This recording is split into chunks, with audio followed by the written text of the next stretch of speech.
salah satu pertanyaan yang disampaikan oleh Mas Gibran yang juga kemudian menuai reaksi termasuk yang ditanyakan oleh rekan-rekan media pada saat konferensi pers baik kepada Prof. Mahfud maupun juga kepada Mas Gibran. Iya, ini masalah jadi highlight ya, greenflation tadi ya. Betul, inflasi hijau, begitu kan? Apakah kemudian ini menjadi sebuah strategi yang memang sengaja dilakukan untuk menunjukkan bahwa Prof. Mahfud tidak tahu atau bagaimana? Boleh dikomentari, Bang Maman. Ya, saya pikir itu bagian dari sebuah proses dinamika forum ya. Karena kan kita harus seperti yang kita yakini ya. Kami bertiga ini, siapa yang bisa men-setting sesuai dengan agenda kita? Nggak mungkin. Karena semua pasti akan mengalir sesuai dengan dinamika forum. Ya apa yang terjadi tadi itu adalah bagian dari sebuah proses dinamika forum, proses dialektika antara Mas Gibran dengan Prof. Mahfud. Jadi ya saya pikir ya bahwa mungkin namanya begini Mas, seperti yang kita lihat ya dalam beberapa kali kesempatan, hampir sulit kita mau mendapatkan substansi penyampaian visi dan misi seseorang dalam sebuah forum debat. Tetapi pasti yang akan di-capture oleh publik adalah lebih kepada personalnya masing-masing aja. Bagaimana dia menyampaikan dan lain sebagainya. Nah ini kan yang kurang lebih diambil oleh ketiga pasangan dari juga perdebatan capres yang kemarin. Jadi saya sih melihatnya ini lebih kepada natural proses perdebatan yang terjadi.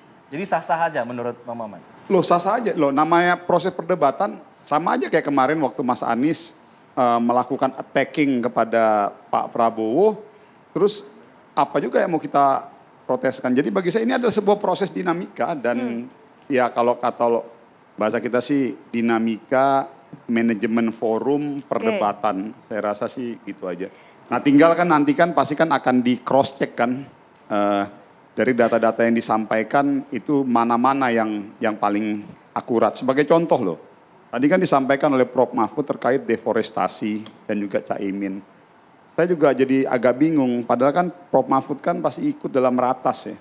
Sepemahaman saya deforestasi di era pemerintahan Pak Jokowi berdasarkan data World Resources Institute Global itu terendah loh. Jadi ini kita buka data loh. Dari tahun 96 sampai 2000 rata-rata tuh sebesar 3,5 juta hektar per tahun. Oke. Terus tahun 2002 sampai 2014 rata-rata itu turun menjadi 0,75 juta hektar per tahun. 2014 sampai 2022 0,43 juta hektar per tahun. Dan tahun ini, tahun 2022 kemarin itu sebesar 104.000 hektar. Artinya ada sebuah tren penurunan. Nah ini kan juga nanti kan perlu di-challenging oleh publik. Jadi apakah kita menyampaikan deforestasi itu sebagai bagian dari hanya sekedar sebuah upaya untuk mendegradasi pemerintahan hari ini yang tentunya akan berbanding lurus terhadap pasangan Pak Prabowo dan Mas Gibran. Ataukah betul-betul kita ingin menyampaikan isu deforestasi, betul-betul semangatnya ingin mencegah terjadinya deforestasi. Baik, Bang. Nah dari sini publik pasti akan melihat itu. Jadi makanya bagi kami ya biarkan saja, saya setuju. Biarkan saja ini menjadi proses penilaian publik. Betul, soal ini mungkin juga Bang Sunarsip punya tanggapan, termasuk tadi apa yang disampaikan oleh Bang Maman, Mas Sunarsip. Soal yang mana nih? Iya, barusan tadi angka data yang disampaikan oleh Prof. Mahfud mengenai deforestasi. Saya nggak komen ya, karena beliau nyebut angka dari kementerian ya, dari kan.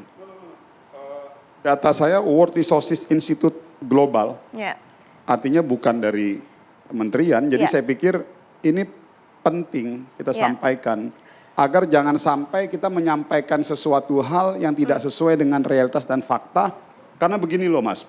Ada kepentingan yang jauh lebih besar daripada hanya sekedar proses pilpres ini. Maksud saya gini, jangan sampai publik disuguhkan dengan hal-hal yang sifatnya tidak sesuai dengan realitas, akhirnya mengaburkan hope besar kita untuk merealisasikan program-program yang menurut kita positif untuk kepentingan negara ke depan. Disinggung Bapak Maman tadi, tujuannya menyampaikan apakah memang untuk mendegradasi pasangan 02 ataukah memang ingin menyampaikan data yang valid, begitu? Silakan. Saya tidak memperhatikan secara utuh ya tentang apa yang disampaikan beliau dan apa yang disampaikan Prof. Mahfud tadi yang di akhir tadi ya. Cuman konteksnya itu adalah kalau kita bicara tentang perubahan iklim, komitmen dari pemerintah termasuk juga yang disampaikan oleh Pak Imin tadi betul. Cak Imin tadi betul ya. Jadi bahwa memang upaya-upaya kita untuk melakukan menuju net zero emission, terutama target jangka pendek. Kita kan punya target jangka pendek kalau nggak salah mau dikoreksi Prof. Tumiran, itu kan sekitar penurunan emisi sekitar 30%-an ya. Dan itu harus diimbangi dengan upaya-upaya kita untuk konsisten di dalam menerapkan bauran energi, kebijakan energi. Dan itu memang angkanya memang kita turun.